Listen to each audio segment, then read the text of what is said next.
அனைவருக்கும் வணக்கம். இன்னைக்கு ஹிந்து நியூஸ் பேப்பர்ல என்ன இம்பார்ட்டன்ட் நியூஸஸ் இருக்கு அப்படின்னு சொல்லி பார்ப்போம். இன்னைக்கு பெரிய அளவுல செய்திகள் இல்ல. ஸோ இங்க என்ன குடுத்துருக்காங்க அப்படின்னு சொல்லி பார்த்தீங்கன்னா, AMET US tariffs AMET US tariffs PM புஷஸ் local production அப்படின்னு சொல்லி குடுத்துருக்காங்க. ஓகேவா?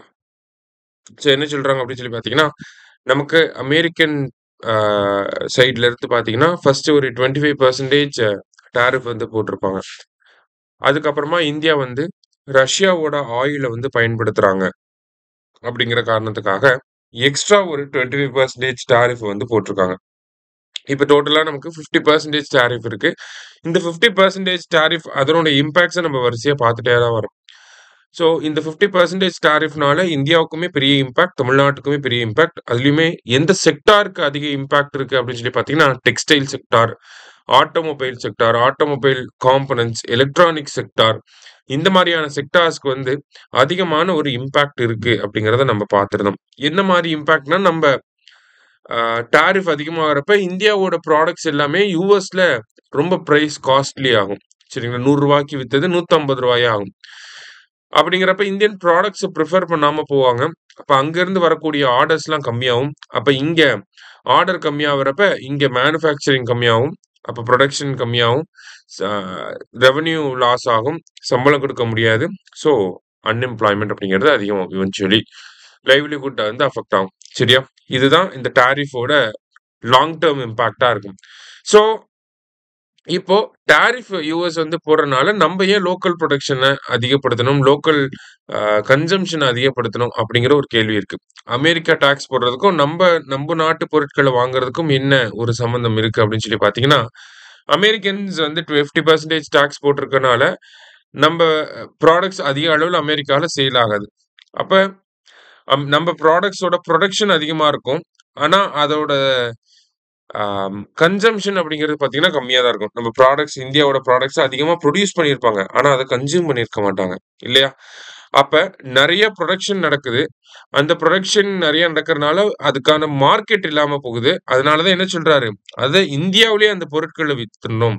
அப்ப இந்தியன்ஸ் தான் அந்த பொருட்கள வாங்கணும். அதனால தான் லோக்கல் ப்ராடக்ட்ஸ வந்து பிரிஃபர் பண்ணுங்க. இந்தியன் ப்ராடக்ட்ஸ வந்து பிரிஃபர் பண்ணுங்க. ஸ்வதேசி கூட்ஸ வந்து பிரிஃபர் பண்ணுங்க.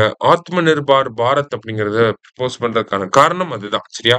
ஸோ இந்தியன் ப்ராடக்ட்ஸயே நம்ம வாங்கணும் அப்படிங்கிறது தான் இவங்க சொல்ல வராங்க.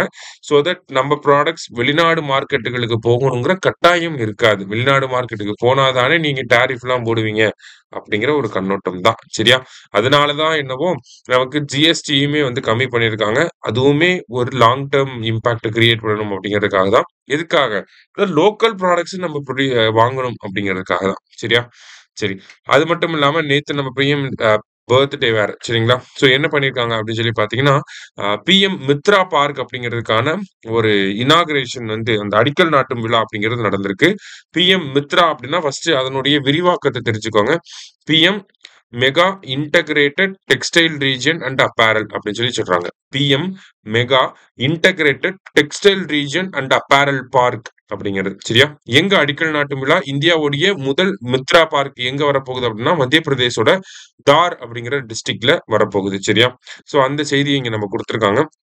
ஸோ இத பொறுத்தவரைக்கும் பார்த்தீங்கன்னா, பிஎம் மித்ரா பார்க்கே மொத்தம் 7 மித்ரா பார்க் வரப்போகுது. சரிங்களா? 7 ப்ராஜெக்ட்க்கு வந்து அப்ரூவல் குடுத்துருக்காங்க. அதுல தமிழ்நாட்டோட விருதுநகர், தெலுங்கானாவோட வாராங்கல், குஜராத்தோட நவாசாரி, கர்நாடகாவோட கலாபுர்கி, அடுத்தது உத்தரப்பிரதேசோட லக்னோ, மகாராஷ்டிராவோட அமராவதி. சரியா? இந்த மாரி 7 பிளேஸஸ்ல நமக்கு பிஎம் மித்ரா பார்க் அப்படிங்கிறது வரப்போகுது. கண்டிப்பா இதுலருந்து ஆட் ஒன் அவுட் அந்த மாரி கேட்கலாம். அடுத்தது என்ன தீம பேஸ் பண்ணி இருக்குன்னா, 5எஃப் அப்படிங்கிற இந்த தீம். சரிங்களா? 5எஃப் தீம் அப்படின்னு சொல்லுவாங்க.